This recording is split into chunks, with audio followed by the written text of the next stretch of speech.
Olá, prezadas e prezados alunos, tudo bem, pessoal?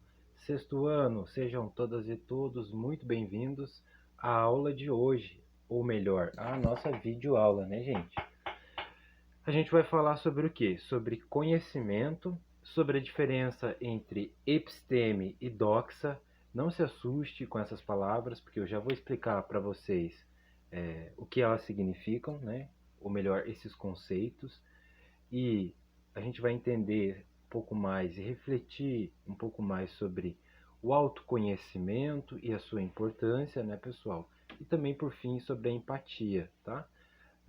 Tudo isso está relacionado com valores. Eu acho que ano passado, né, vocês lá no quinto ano, onde eu ainda não era professora de vocês, não era professor de vocês, vocês já conheciam um pouquinho de valores, né? Então agora a gente vai se aprofundar em alguns valores, como a empatia, e daria para chamar o autoconhecimento de também um valor, porque melhora, né, nos valoriza, nos traz mais qualidade de vida, melhora, eu dizia, a nossa vida. O conhecimento também é um valor importante, né, a instrução, para que a gente viva muito melhor, para que a gente seja muito mais feliz. A gente tem então a instrução como um valor. E o conhecimento é uma espécie de sinônimo de instrução, né? Sabe aquele manual de instruções quando você ganha algo novo, teu papai ou sua mamãe, ou alguém da sua família, alguém que você gosta, compra algo novo, daí a pessoa pega na mão dela assim, ó, manual de instruções. Ela vai poder fazer o que com aquele manual? Aquele manual vai ajudar ela, pessoal, a, olha que bacana, utilizar muito melhor aquele produto que ela recebeu, né? E quando a gente se instrui para viver, né, a gente vai também utilizar muito melhor a, a nossa vida. A gente vai viver melhor quando a gente se instrui, né? Não tem manual, mas tem muito conhecimento, muita gente que escreveu, que pensou e que depois de viver algumas coisas e aprender, ela deixa registrado num livro e passa como conhecimento. Aí o professor vai te ajudar a entrar, a emergir nesse universo da cultura, dos livros, né, pessoal? Então vejam bem, eu estou falando sobre instrução, sobre conhecimento. O valor, né, do conhecimento é a nosso ponto de partida aqui. Quando a gente tem a instrução por meio do livro, a gente está um passo adiante. Por quê, pessoal? Imagina que alguém viveu, vamos supor aí, 40 anos. Nesses 40 anos, há muitas atividades cotidianas ou atividades que não fizeram tanta diferença no sentido do nosso crescimento para a vida, né? Até no sentido do crescimento interior dos nossos sentimentos, das nossas emoções, da nossa qualidade de vida interior. Correto? Ok. Então, pensem comigo. Imagina, vou dar um exemplo. Imagina que você quer sentir, você está com vontade de saborear a laranja. Não é uma boa maneira de saborear a laranja você fazer um suco? Apertar a laranja, tirar aquela parte mais gostosa e saciar sua sede com um belo suco de laranja? É bom ou não é, pessoal? Ok. Então, quando você quer saber ou sentir o sabor da laranja, pessoal, o que, que você faz? O que, que vocês fazem? Muitas vezes você acaba pedindo um suco, né? Um suquinho de laranja que te auxilia a sentir todo aquele sabor que você quer sentir. Por quê? Porque tirou umas partes que você não queria sentir. Eu já vou explicar onde eu estou indo com essa metáfora, tá? Só um pouquinho de paciência. Ou melhor, atenção. Então, suco de laranja, vamos supor, você está com a vontade de sentir o gosto da laranja. Fazia tempo que você não tomava, não sentia o sabor, o gosto da laranja. E você teve uma ideia. Quer saber? Hoje eu não quero ficar descascando a laranja, eu não vou comer a casca, eu não gosto muito do bagaço. Para mim a melhor parte é o suco, né? Aí você vai lá e pede para o seu pai, para sua mãe, para alguém. De alguma forma você consegue o seu suco de laranja, certo? Que você queria. Às vezes tem na sua geladeira, né? E você mesmo pega. Então, você pegou a melhor parte. Na vida também tem isso, pessoal. Porque tem uma parte que, digamos assim, na metáfora, ela vai corresponder ao que, gente? Digamos assim, ao bagaço, né? À casca. Na vida humana, eu não estou desmerecendo nada da nossa vida, tudo é importante. Mas algumas coisas a gente faz no piloto automático, né, gente? Certas coisas a gente faz meio que no piloto automático, sem perceber, pelo hábito, pela repetição. Tomar banho, escovar os dentes, trocar de roupa, trajetos de deslocamento. Via de regra, é muito natural para a gente fazer essas coisas e a gente faz espontaneamente. E essa parte, digamos, ela é tão natural, a gente às vezes faz até descansando, né? Dormir, não tem muito segredo muitas vezes para a gente dormir, para descansar. Então essa parte, digamos assim, é o bagaço, é a casca da laranja. Vocês entendem o que eu estou falando? No sentido da vida. A gente quer, vamos supor, a gente quer aproveitar o melhor da vida, né, pessoal? A gente quer ter a experiência do que, gente? Qual a experiência que a gente quer ter nessa vida? A experiência, acho que vocês vão concordar comigo, de uma vida de qualidade, de vivências boas, evitar o erro, evitar o engano, evitar a dor, o sofrimento, né? E é para isso que serve isso aqui, ó, o conhecimento, a instrução. Lembra que eu falei do manual de instruções que ajuda a gente a utilizar melhor algo? Seja um carro, seja um objeto, um eletrodoméstico, vem um manualzinho que ajuda você a ter muito mais benefício com aquilo que foi adquirido, com aquele objeto. A vida não tem manual de instruções, eu digo, mas ela tem coisas, contribuições que fazem a nossa vida ser muito melhor. E ela, uma dessas contribuições é o que, pessoal? É o conhecimento, é a instrução, né? Com certeza faz toda a diferença para a nossa qualidade de vida, a aquisição do conhecimento, né, gente? E olha que coisa interessante.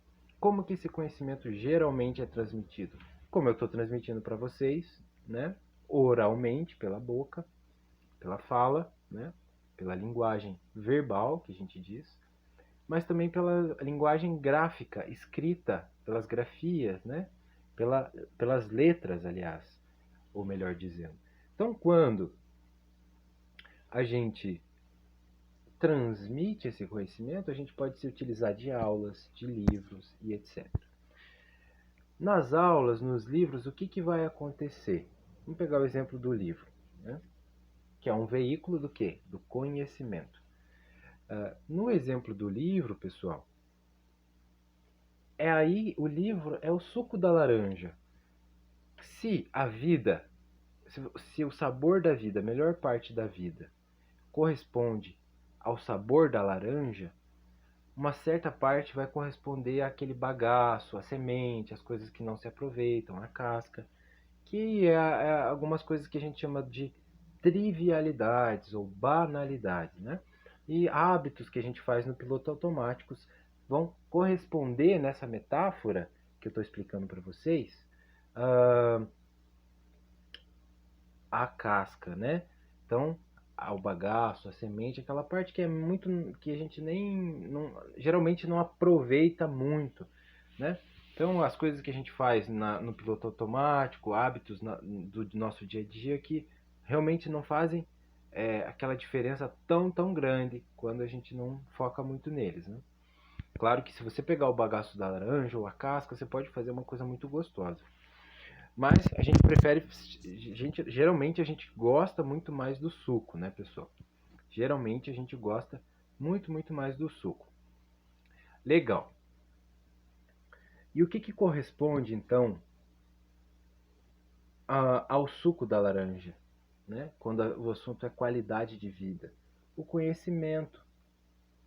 Conhecimento muitas vezes vinculado pela aula, pelo professor, pelo livro, né? Por um bom programa, um bom documentário, um bom programa televisivo ou radiofônico, enfim, né? Mas é exceção. Geralmente a gente encontra isso nas boas aulas, nos bons livros, né? Ou em conversas muito úteis e edificantes com pessoas que também têm um caráter muito edificante. Então, isso que eu estou tentando mostrar para vocês, pessoal. Tá claro, conhecimento é uma coisa muito boa, muito saborosa, que aumenta a nossa qualidade de vida. Quando alguém escreve um livro ou dá uma aula, o que ela está passando? Ela está passando aquilo que ela tem de melhor, né? Ou seja, num livro você tem ali o suco, né? O suco, o sabor, porque o escritor, um bom escritor, um bom filósofo, um bom pensador, um bom literato, ele vai querer te dar o melhor naquela experiência de leitura, de aquisição do conhecimento, que por si mesmo o conhecimento já é o suco, né? Então vamos supor, uma pessoa viveu 40 anos, ela aprendeu muitas coisas durante esses 40 anos, mas boa parte desse tempo foi com atividades cotidianas, que eu chamei de triviais, né, que eu expliquei para vocês.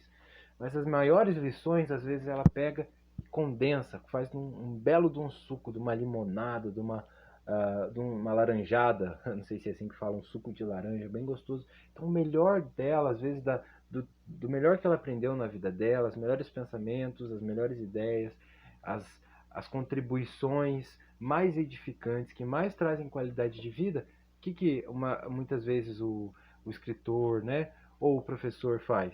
Coloca ali no livro dele, na aula dele, para fazer assim o auxílio ao progresso, né, ao nosso progresso geral, ao nosso progresso de modo geral. Então, para ter conhecimento, o que a gente faz? A gente utiliza critério. Critério vem do grego criterion, né, que é aquilo que a gente faz e a gente chama de discernir, avaliar, que a gente distingue o que é falso do que é verdadeiro.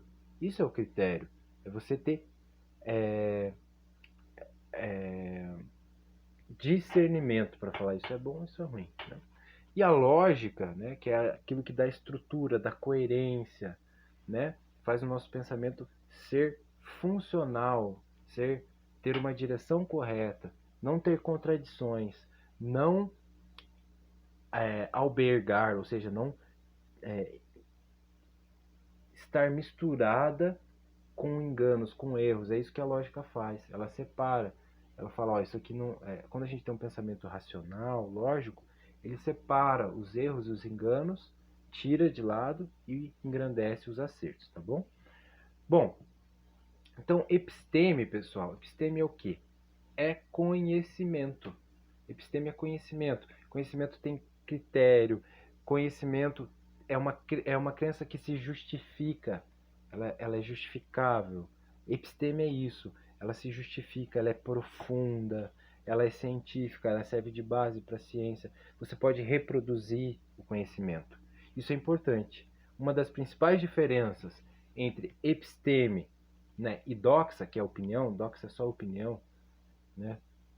Muitas vezes é aquela fake news, aquelas correntes, aquelas coisas que são por engano, mas o conhecimento ele pode ser reproduzido, né? Em laboratório ele é mais empírico, ele é mais prático. Então vamos supor, eu tenho dois elementos, não sei se dá para ver aqui, vamos pegar dois elementos.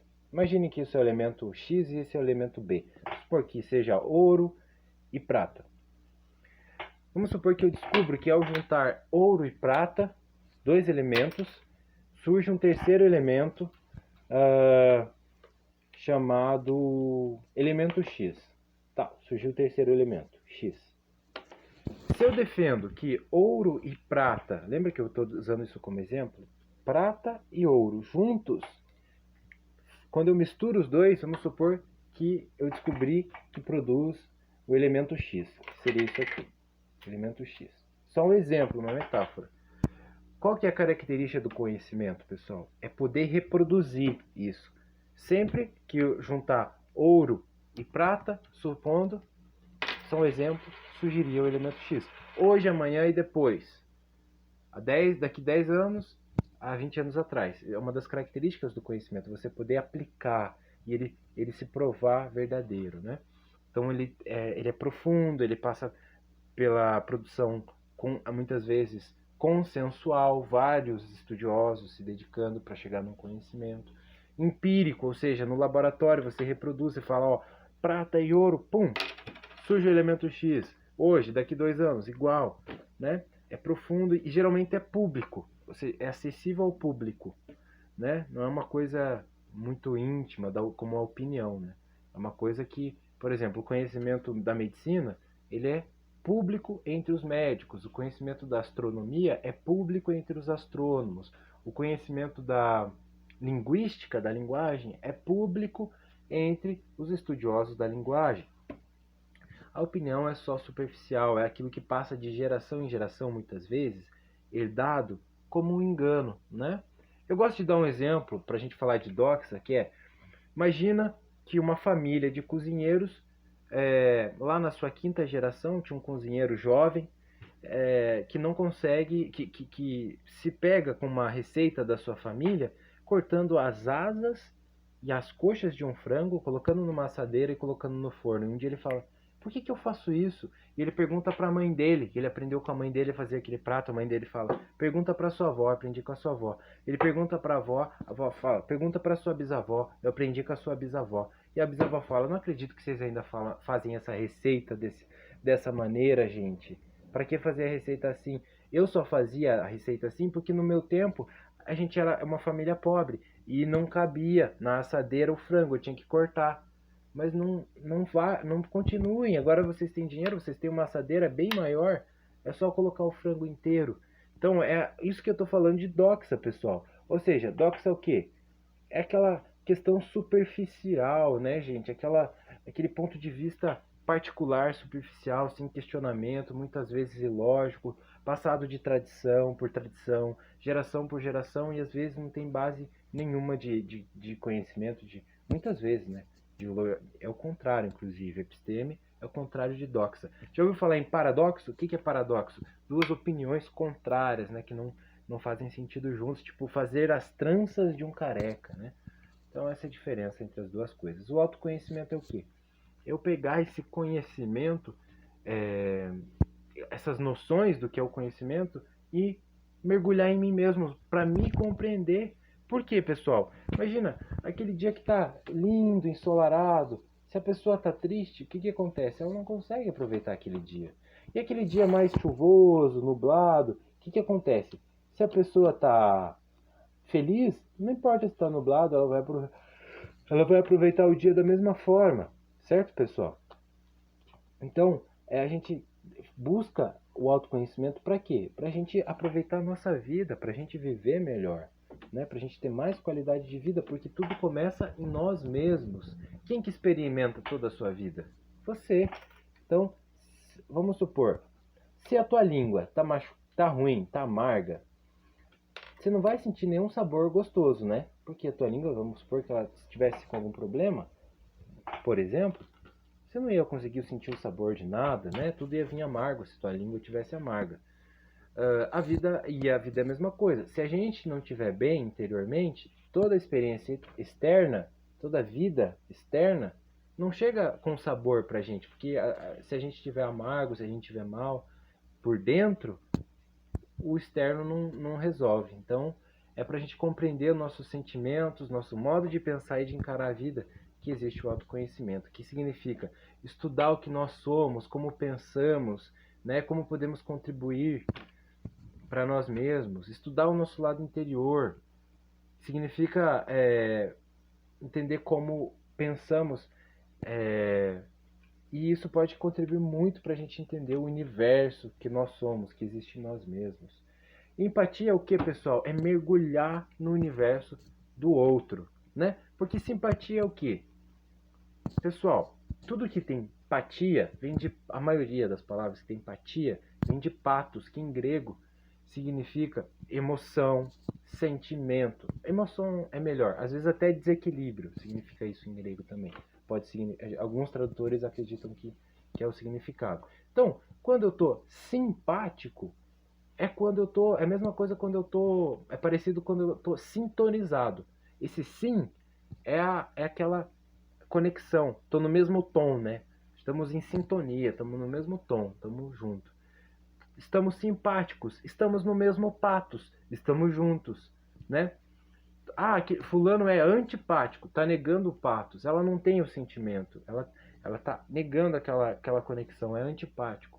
Fulano é apático. Apático, o A, ele nega o que vem depois, né? Então, ele nega o patos. Apático é quem não sente nada, não tá sentindo nada, tá meio que, né, desmaiado, morto por dentro, tá anestesiado.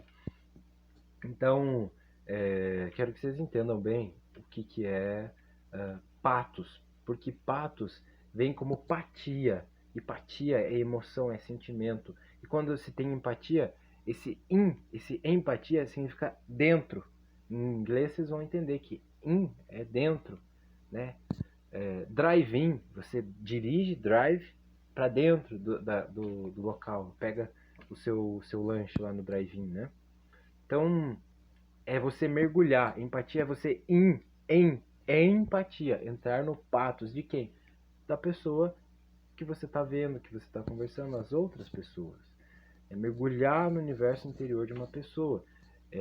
Procurando compreender os seus sentimentos, as suas perspectivas, os seus modos de pensar, sem fazer o quê? Sem julgar, sem criticar, mas se colocar de verdade, né, dentro do lugar dos outros. É uma coisa profunda, maravilhosa, fundamental para a nossa vida, que a gente tem que buscar cada vez mais para que a gente seja mais feliz, né, pessoal? Acho que vocês concordam comigo. Enquanto coletividade. Porque quando o nosso colega está triste, a gente não sente preocupado, a gente não quer ajudar ele. Quando ele está feliz, ele não aumenta a nossa alegria e a gente não aumenta deles, dos nossos colegas. A gente não é um ser coletivo, social, né? Então, aí vocês podem refletir mais sobre a importância da empatia. Gente, a aula de hoje é isso, foi essa. Espero que todas e todos tenham gostado muito, tá bom?